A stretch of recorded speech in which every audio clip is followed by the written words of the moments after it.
सुप्रभात। मैं जगेंद्र राणा। संतों के 7 सोपान, आज इस आध्यात्मिक विषय पर हम चर्चा करेंगे। संतों के 7 सोपान। देखिए, संत मत के 7 दर्जे हैं जिनका इन अकीदों से ताल्लुक है।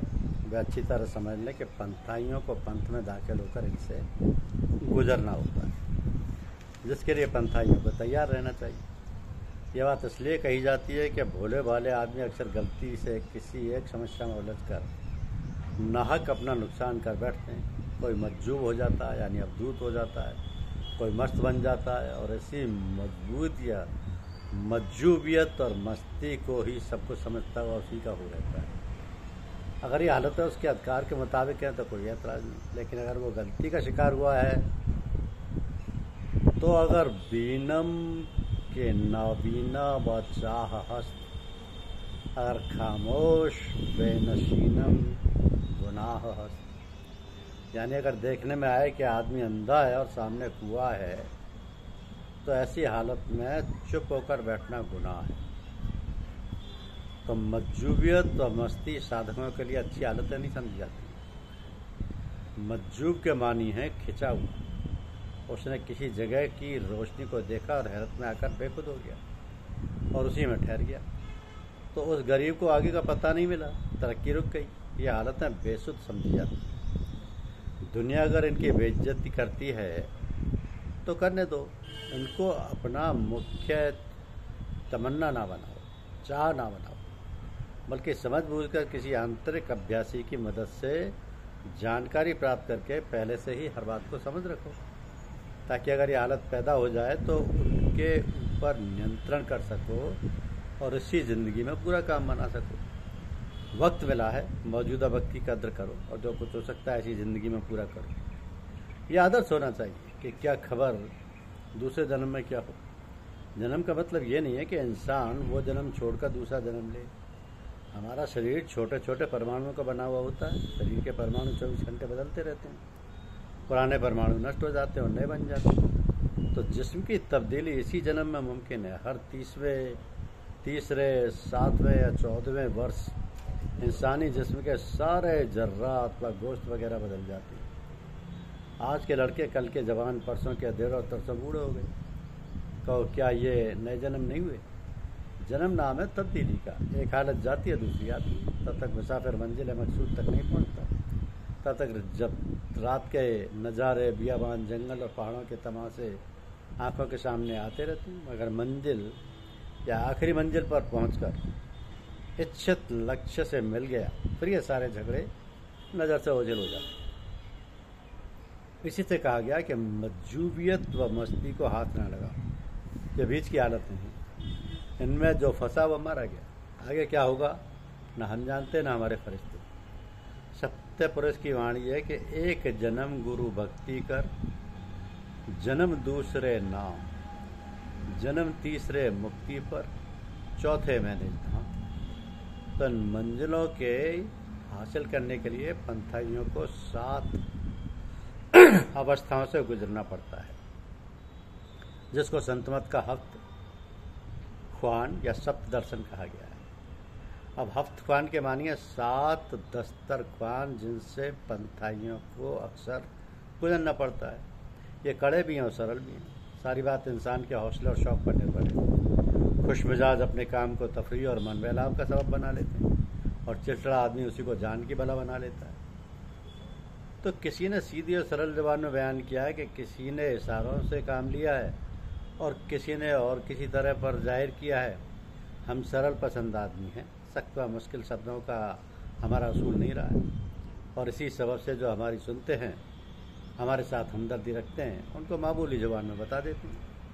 हम हमेशा यही सलाह देंगे कि सरल और आसान बातों को अपना मार्गदर्शक बनाया जाए, क्योंकि सख्त बातों से दिल उलझन में फंस जाता है। अब ये 7 मंजिलें हैं क्या?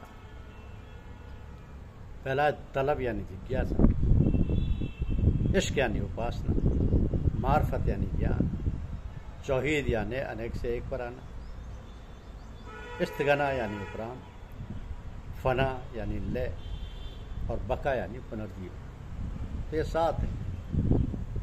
अब तलब कहते हैं इच्छा, जिज्ञासा, आरजू और ख्वाहिश को। इश्क कहते हैं ख्वाहिश के घनेपन की हालत, जिसको क्या हम लोग भक्ति, प्रेम, मोहब्बत, उपासना वगैरह कहते हैं। इन दोनों की शुरुआत ख्याल से। ख्याल ही ख्वाहिश का दूसरा नाम है। जब ख्याल पैदा हुआ और घना होने लगा तो उसकी सूरत, हालत अपने आप समझ में आने लगती है और आदमी उसको जानने, पहचानने और उसकी व्याख्या करने के काबिल हो जाता है। इसी का नाम ज्ञान और मार्फत है। तीसरा है मार्फत यानी ज्ञान और पहचान। पहली हालत ध्यान की थी, वही ध्यान घना होने पर इश्क कहलाया और इश्क के होने पर चीज़ की पहचान होने लगी। इसी को ज्ञान कहते हैं। 3 हालतें खत्म हो गई। चौथा आता है तौहीद यानी एक भाव। ये और कुछ नहीं, सिर्फ ख्वाहिश की घनी सूरत है। जब ख्याल से उबार हुआ और उसको ध्यान व ज्ञान से तरक्की व ताकत मिलने लगी, वही तौहीद हो गई। वही वेदांतियों का दर्जा है। यहाँ पहुंचकर बाज़ लोग दिल के भाव को हफ्त करने की ताकत ना रखते हुए अनलक या अनब्रह्म की आवाज़ सुनाने लगते हैं। तो यह हालत सिर्फ बीच की है, यही सब कुछ नहीं है और ना हो सकती है। मगर जिसे कहा जाए वही लट लेकर पीछा पड़ जाता है, माना कि वह दर्जा ऊंचा है। इस दर्जे तक पहुंचने का काम भी कठिन है, मगर एक मंजिल आखिरी नहीं है, ना हो सकती है ना होगी। वेदांति कहता है कि एको ब्रह्म द्वितीयो नास्ति। ब्रह्म एक है, 2 है ही नहीं। और ये बड़े गरूर और घमंड के साथ दलील देता है कि अब इसके आगे क्या रहा। सोचने की बात है कि एक सिर्फ सापेक्ष शब्द है, एक के पेट में ही अनेक रहते हैं। जहाँ वहदत होगी वहाँ वहदत ही के पेट से कसरत रहेगी। अगर कसरत ना होती तो वहदत का ख्याल कैसे पैदा होता। बात साफ है कि लगाव लपेट का काम नहीं, समझने वाले समझ लें। फिर आता है स्थगन यानी उपराम। जब एक पना या एको भाव से जी भर गया तब उससे तबीयत टूट गई। अब एक हो या अनेक, इन दोनों में से किसी से कुछ लेना देना नहीं। बात समझ में आ गई। अब ना राग है ना द्वेष, इसी को उपरांता कहते हैं। पर फना यानी लय, उपरांता की हालत जब पुख्ता हो गई उसी को फना कहते हैं। और फना के मायने मर जाना या नष्ट होना नहीं है। कुदरत में कोई चीज़ नष्ट नहीं होती, फना हो सकती है। लय होना एक हालत है जिसमें जाहिर होने का अभाव रहता है। यही मंजिल मकसूद है। बका है पुनर्जीवन, यानी जब तक फना व उसकी अवस्था की प्राप्ति नहीं होती तब तक बका व सत्य का मिलना कठिन है। नफ ये फनाए खुद मयसर नेस्त दीदा रे खुदा, मी फरोशत खेसरा अब बल खरीदा रे खुदा। यानी जब तक खुद फना नहीं होता खुदा नहीं मिलता। खुदा को खरीदने वाला पहले खुद को बेचता है। अब भी अगर समझ में नहीं आया तो ऊपर की इबारत को कई दफ़ा पढ़ो, क्योंकि मजहबी मुनादी करने वालों से अगर कोई बात पूछी जाए तो वैसी भाषा में बोलेंगे जिससे सुनने वाले की अकल बिगड़ जाए और वे सुनकर घबरा जाएं और कुछ ना कर सकें। ऐसा करने का मतलब या तो ये होता है कि सुनने वाला उनको बहुत बड़ा और ज्ञानी समझे, या ये कि वो खुद बगैर सींग के पशु। तो जैसी टेढ़ी मेढ़ी बातें सुनी दूसरों को सुना दी, उनमें गांठ की अकल नामात्र की भी नहीं होती। ये 7 मंजिल की सैर भी अपने आप होती है। असल में कुछ करना धरना नहीं है, जो है वो है। मगर ये बात आम आदमी और मामूली आदमी के लिए नहीं कही गई। उनको तो कुछ ना कुछ करना ही है और करना चाहिए। मगर जिनको भेद समझने की ताकत है और वो जानते हैं कि सब कुछ आपसे आप हो रहा है। आज शुरू दर्जे वालों को तो काम करना ही है, वो भी उसूल के मुवाफिक होगा और हो रहा है, जिसके इशारों में बयान किया गया है कि नहीं जहाँ से सब हुआ फिर ना ही हो जाए। दादू ऐसा सोचकर तू मत धोखा खाए, ना ही तहाँ से सब हुआ फिर ना ही हो जाए।